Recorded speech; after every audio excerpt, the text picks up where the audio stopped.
Many brilliant people receive denial letters for their EB-2 NIW petitions, and those letters often aren't prompted by any concerns about their qualifications. Those denial letters are often prompted by a mistake that the petitioner makes when it comes to their proposed endeavor, and a lot of the mistakes related to the proposed endeavor are avoidable. And I will unveil what some of those are. These aren't deep legal secrets, but they're mistakes you should know unless you have an attorney working on your case. But before we get into those mistakes, let me introduce myself. My name is Stefanakorli, and I'm here to do for you what so many people have done for me over the years, and that is to provide important information that could maybe transform a life or two.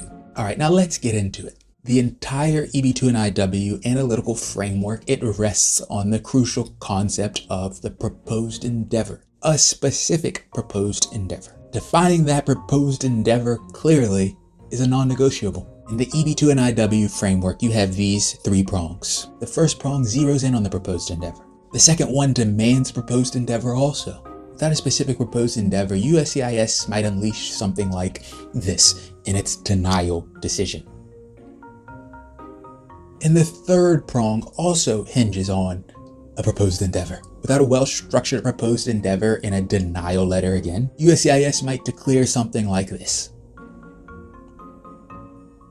So you really do need to ace the proposed endeavor. Now, let me escort you through the most common forms of self-destruction that I witness. And that's saying something because I've seen people order fish at a gas station. Mistake number one, the procrastinator's gambit. The procrastinator. Here's a common misconception. Some people think that they can do their best to write a great proposed endeavor, try their best, and hope for the best, and then submit the NIW petition package with their proposed endeavor in it. And then if there's a problem or USCIS decides to push back in the form of a request for evidence, well then they can fix the proposed endeavor then, or maybe contact an attorney and have the attorney fix it for them. Unfortunately, that's not good thinking. And that is why sometimes you see an AAO decision, an Administrative Appeals Office decision that goes something like this. The director acknowledged that the petitioner submitted a business plan in response to the RFE, but determined that the petitioner had not shown that this plan was in place when the petitioner first filed the petition. Here's what you should take away. You do limit your proposed endeavor options when you submit your case. After you submit your case with the proposed endeavor in it, you cannot materially change your proposed endeavor. You got to dance with the one who brought you to the ball. Is that a Frank Sinatra line? I'm gonna Google that. To some extent, there's only what you submitted on day one. Make it count. The biggest, most common error that causes people not to get the proposed endeavor right is this: being vague. Something is vague when it is hazy, imprecise, uncertain. The term vague is used in reference to language that's not clearly expressed, leaving readers uncertain about what exact territory the words cover. Consider this example.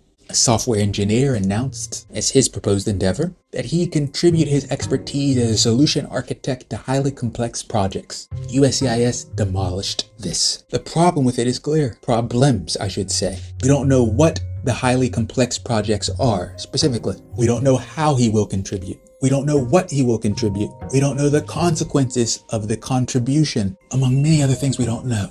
In short, we don't have enough information. Someone hearing this proposed endeavor might be left wondering, what exactly does he do? I mean, they might be wondering a question as basic as that. Let's examine another example. Another person's proposed endeavor stated, the petitioner intends to continue contributing to the design and development of advanced technologies with a variety of applications in building operations, building intelligence systems, and energy smart building systems. His work involves harvesting and analyzing data from companies' environments to provide solutions to save energy, improve comfort, and increase reliability. While this sounds more detailed, it is also quite vague. Advanced technologies is a broad term. What kind of advanced technologies? Does it relate to hardware, software, AI algorithms, something else entirely? Also, what does contributing mean exactly? Does it mean leading a team? Does it mean being a sole developer? Does it mean acting as a consultant? Does it mean something else? The nature of the contribution is unclear. And problems continue throughout the description of the proposed endeavor. The phrase, a variety of applications in building operations, building intelligence systems, and energy smart building systems, still covers a very broad category within an industry. Building operations, for instance, can range from HVAC to security. Likewise, terms like harvesting and analyzing data and solutions are all similarly vague and non-specific. That's a problem. Here's a third example that might seem more promising than the previous two. In this example, the petitioner announced their intent to conduct research focused on combining original and innovative technology in micropaleontology, sedimentology, stratigraphy, geochemistry, and basin analysis to answer timely research questions in both pure and applied aspects of Earth sciences and paleoenvironmental change. It seems less vague, right? Unfortunately, it's still problematic. What is the original and innovative technology? Regarding the timely research questions, what are they specifically? Earth sciences and paleoenvironmental change? They're vast fields that could encompass countless different research directions. The consequence of all this vagueness is significant. When the proposed endeavor is vague, how is USCIS going to determine if even the first prong of the NIW framework, the Danazar framework, is satisfied?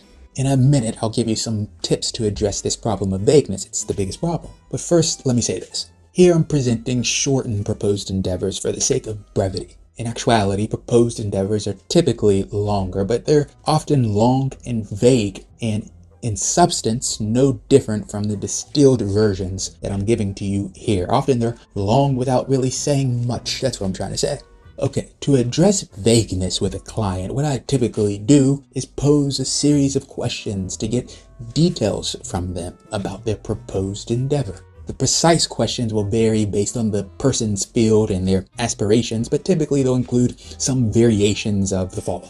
What exact problem will you solve? What specific methods will you use? Where precisely will you work? Who exactly will you work for? What tangible things will you create? Who exactly will benefit? What resources do you have lined up? When will you achieve some of the specific milestones? And how is the proposed work similar and different from your previous work? These questions are part of an antidote to vagueness.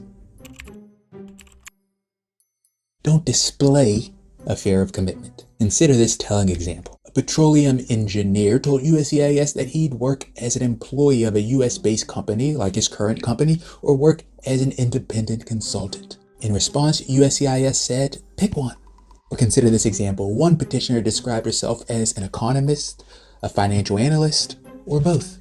USCIS's response, in essence, figure out who you are before you ask us to stay. The pattern of indecision appears frequently in denied cases. In one typical example of commitment phobia leading to unfortunate results, USCIS notes, the petitioner has identified a wide variety of possible research topics. The record does not include sufficient information or supporting documentation to corroborate in which of these varying proposed research areas you will work on in the United States. Your job is to define a specific proposed endeavor.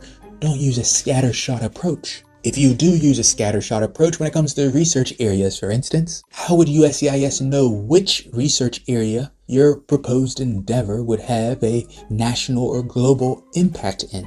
An important question when it comes to their evaluation of whether you have satisfied the first prong of the NIW, the Danazar framework. USCIS is not keen to accept maybe this, maybe that. They're not keen to accept hedged bets and backup plans. They want one specific answer, one path, commitment. Because in the end, you're not asking for permission to explore your options. You're asking for permanent residence to pursue a specific endeavor. Choose it, own it, defend it, or watch someone who did get approved instead. Closely related to the previous mistake is this killer error, having an identity crisis. This occurs when there's inconsistency in how your proposed endeavor appears in different parts of your petition package. All components of your petition package, from your I-140 to your cover letter to your business plan if you have one, even including a response to a request for evidence, should all present the same proposed endeavor. Inconsistency can sink your case. Get your story straight, keep it straight, and tell it the same way every time. When you essentially just state your job title and that you plan to continue working in your profession in the US, that's not enough. You must explain the specific proposed endeavor that you plan to undertake. This should make sense after you think about it a bit. Without knowing the specific work you plan to undertake, how would USCIS be able to know the likely impact of that work, which is key to the national importance inquiry? Also think about it this way, if anyone were able to just state their current job and their intention to continue working in their role, then that would make the second prong of the NIW Danosaur framework, the prong that requires you to show that you're well positioned to advance the proposed endeavor, that would make that prong pretty toothless. Think of it this way. Being a doctor is not a proposed endeavor, it's a credential. Software engineer is not an endeavor, it's a job title. Research scientist is not an endeavor, it's a role. But developing a new surgical technique to reduce cardiac mortality by 30% is an endeavor. Maybe it's vague, but it's an endeavor. It's not enough to just say what you are as your proposed endeavor. You need to explain what you will do with what you are. These 5 mistakes represent just the tip of the iceberg.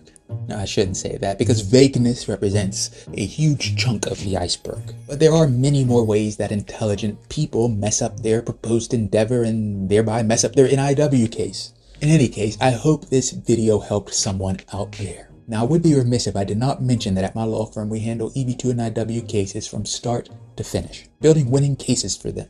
If you're staring at a blank document while you're working on your EB-2 NIW case, have a unique situation, are aiming for a swift process, or simply seeking expert legal guidance throughout the entire process, contact information is in the description. But whether you work with us, or go it alone, or work with someone else, remember this. Your proposed endeavor isn't just some small bit of your petition package. It is the foundation that everything else is built on. Get it wrong and the rest crumbles. Get it right and you've cleared maybe the biggest hurdle between you and NIW approval. The choice is yours. The opportunity to get it right is yours. The mistakes I've shown you are entirely avoidable. Now, go subscribe, because there's more of this on the way.